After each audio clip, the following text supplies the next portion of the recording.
Shalom, selamat pagi bagi kita semua. Semoga kasih dan karunia Tuhan yang selalu baru setiap pagi masih kita rasakan sampai pada hari ini, besok, dan sampai selama-lamanya. Untuk memulai aktivitas kita pada hari ini, marilah terlebih dahulu kita merenungkan kebenaran firman Tuhan.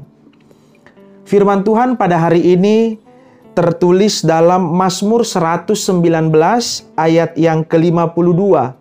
Demikian pembacaan firman Tuhan. Aku ingat kepada hukum-hukum-Mu yang dari dahulu kala ya Tuhan. Maka terhiburlah aku. Demikian pembacaan firman Tuhan.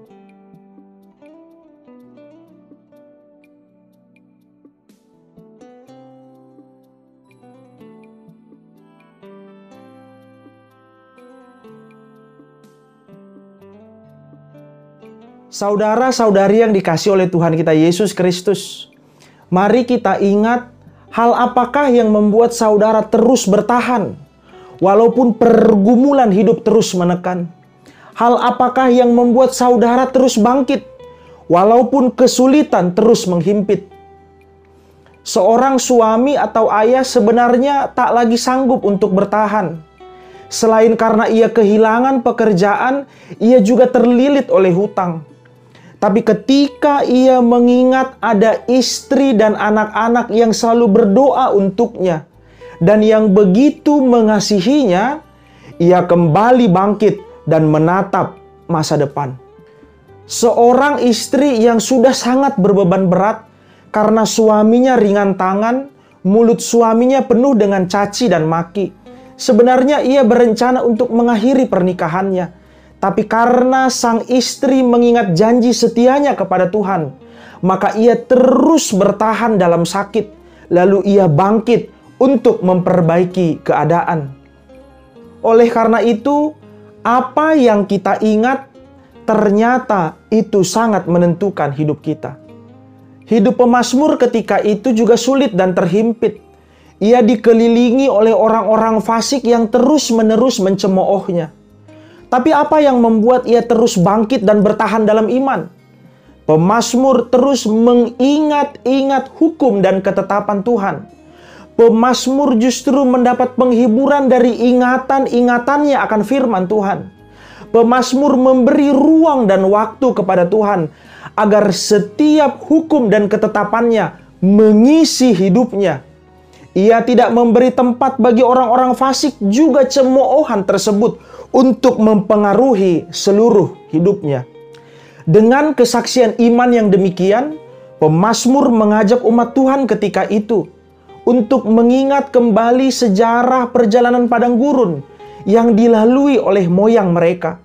Bahwa justru dengan mengingat dan melakukan hukum-hukum Tuhan, mereka menjadi hidup dan terus hidup dalam penyertaan Tuhan.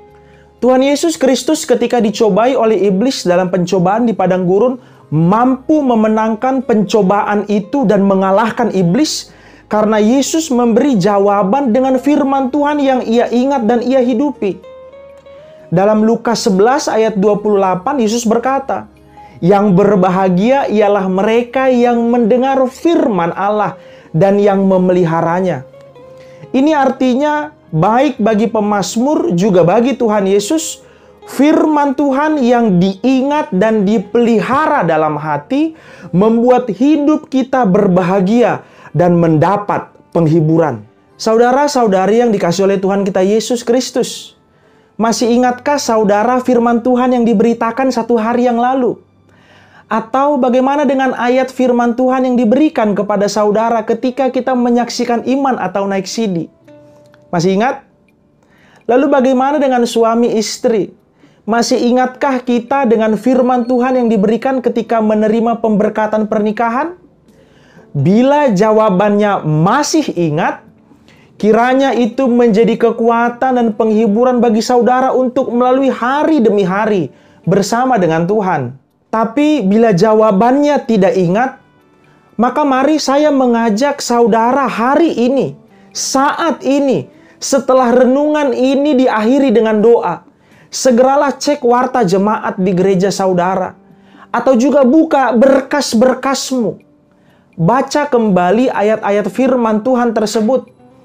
Hafal, ingat, hidupi, imani. Sebab itulah kekuatan dan penghiburan yang Tuhan berikan kepadamu. Marilah kita berdoa.